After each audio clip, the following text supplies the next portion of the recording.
Palawakan mo lagi ang pag-uunawa mo. Dahil hindi lahat ng tao katulad ng takbo ng isip mo.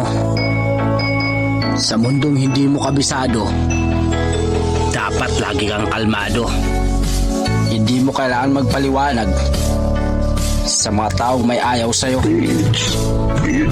Gustuhin ka man o hindi, tanggapin mo. Dahil dalawang klase lang ng tao ang meron tayo. Yung isa ay aangat ka, yung isa ay babagsak ka. Tandaan mo na ang pinakamagandang depensa ang pagiging kalmado.